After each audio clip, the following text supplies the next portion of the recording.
7 pasado na nga tayo nang lumabas tayo para bumiyahe mga boss. At eto, naglaad-laad pa tayo dahil malayo-layo ang aming pilahan sa aming bahay. At habang nakapila tayo, nagpaaraw muna tayo habang nanonood ng basketball. At ang buhay naman natin, eto, 50 pesos, jackliner. Alas 8 pasado nga pala nung nakatakbo tayo ng unang takbo. Pero eto mga oras na to, 9:30 na, hindi pa kami nakaatakbo kaya nagkape muna ako. At pagkatapos nun, ayun, nakatakbo ulit tayo, jackliner, 60 pesos. At pagkatapos nga nun, diretso tayo Palawan para magbayad ng utang.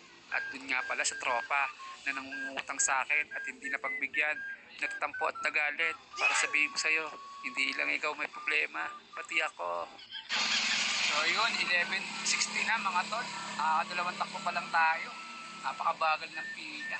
Oh my God. Lumabas ako ng mga 7:30. Dalawang takbo, alas 11. Isang 50, isang 60, so 110. Ganito ang senaryo pag Sabado. Wala masyadong pasahero. Napakabagal. Mag-alas 12 na yan. Makatakbo tayo perpetual. Buti na lang 70 pesos. Kahit pa paano, nakabawi-bawi. At dahil tanghali na nga, ay napagpasyahan ko na umuwi na muna upang initin ang aking MRE or Meals Ready to Eat. Ito yung ulam na iinitin mo lang sa loob ng 10 to 15 minutes at pagkatapos nun, may instant ulam ka na.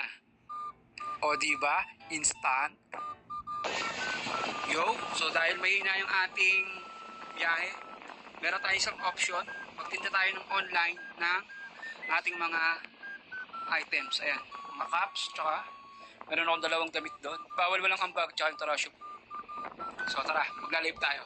At yun na nga, napagpasyahan kong mag-live para magbenta ng aking mga kalakal, barangay tagay cups at ang aking mga damit. Siguro, umabot tayo dyan kulang-kulang isang oras. Pero sad to say mga boss, wala tayong nakuhang buyer. Pero ganun talaga. At least sinubukan natin na gumawa ng paraan para makaraos sa isang araw.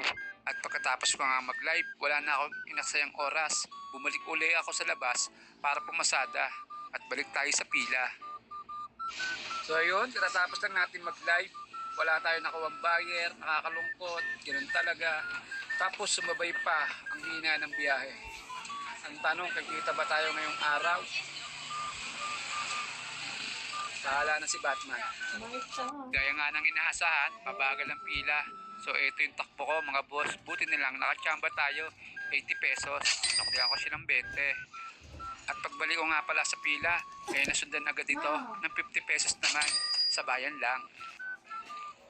Yo, pauwi na tayo mga tol. Garahin na tayo. Pangit yung biyahe natin ngayon. Late na yung kinita natin. Pero kung pa man, salamat pa rin kasi kahit pa paano meron.